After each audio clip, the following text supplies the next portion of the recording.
Bonjour chef, Bonjour. vous venez de finir une démonstration au festival de Mougins. Est-ce que vous pouvez nous décrire la recette?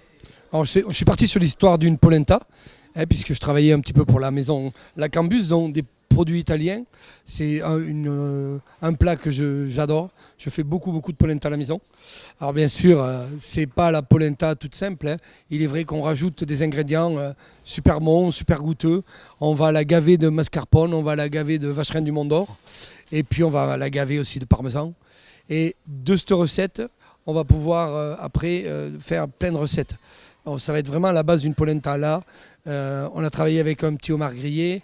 On a rajouté, parce qu'on nous avait demandé de rajouter un petit peu de caviar, on avait fait vraiment un plat de riche. Mais cette polenta avec juste un petit peu de sauce tomate, 2-3 olives dessus et un petit peu d'huile d'olive, d'une super huile d'olive, voilà, ça fait un vrai plat.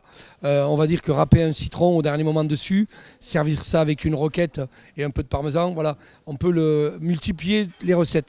C'est vraiment les produits que j'aime travailler parce que c'est des produits qu'on peut décliner comme on veut. Alors une petite astuce de Richard Wax pour faire une très bonne polenta à la maison. C'est 1 heure de cuisson et on rajoute autant de matière grasse qu'on veut. Il n'y a pas de limite dans les quantités. Ah ben non, c'est comme on aime. Privilégier surtout la polenta qui est juste broyée à la meule, pas les polentas pré-cuites qui cuisent en 3 minutes. Celle-là, vous n'aurez pas le temps, elle n'a pas cuit assez pour que vous ayez le temps. Plus il y aura de cuisson, plus les amidons contenus dans la polenta vont permettre d'absorber tous les liquides, tout ce qu'on va mettre dedans. Vous y arriverez difficilement avec une polenta déjà pré-cuite. Alors on va revenir sur le festival. Pourquoi votre présence ici? Pourquoi vous avez vraiment eu envie de revenir à Mougins cette année? Alors pourquoi, je sais pas, hein. Moi j'ai reçu un coup de fil, j'avais eu la chance de venir en 2007 et j'avais déjà passé un moment extraordinaire. Et donc il y a 2 mois, quand on m'a dit écoute Richard, si tu veux, on serait content que tu reviennes à Mougins, et ben, j'étais vraiment heureux parce que Mougins c'est vraiment le festival des chefs. C'est un endroit où on se rencontre, où presque tout le monde se dit bonjour. Je dis bien presque parce que des fois il y a des chefs qui ne nous disent pas bonjour, mais bon, le jour où on aura 2 ou 3 étoiles, peut-être ils nous diront bonjour.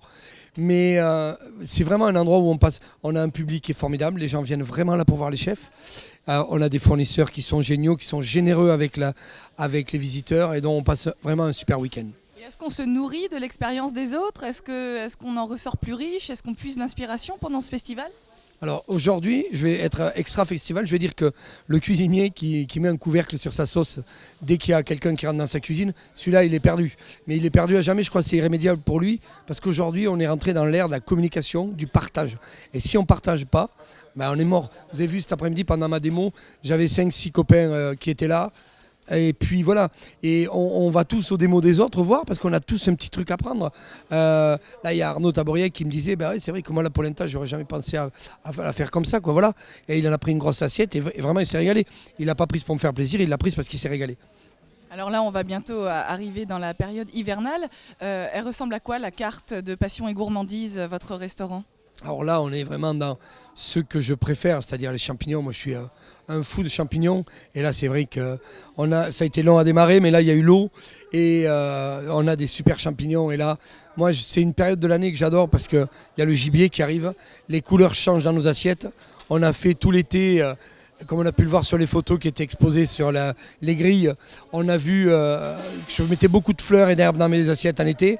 Et là, mes assiettes vont se parer de couleurs dorées, de châtaignes, de champignons et de gibier. On rentre vraiment. Et puis, bien sûr, on attend avec grande impatience aux environs du 15-20 décembre pour pouvoir utiliser la truffe qui va arriver et qui va encore être merveilleuse cette année.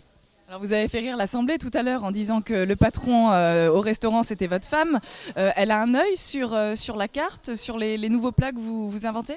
Alors elle a un œil vachement critique sur des choses un peu plus osées que je ferai. Elle goûte tous les plats. C'est vrai que j'écoute. Des fois j'écoute que d'une oreille. Mais j'écoute quand même parce que c'est vrai qu'on a une grande connivence entre nous. C'est vraiment notre maison. Et tous les deux, au même titre qu'elle m'écoute beaucoup pour tout ce qui peut être déco ou tout ce que l'on peut améliorer au niveau de la salle. D'où le succès de Passion et Gourmandise. Ben, peut-être, c'est un petit peu grâce à ça. Merci beaucoup chef. Merci, à bientôt et certainement l'année prochaine.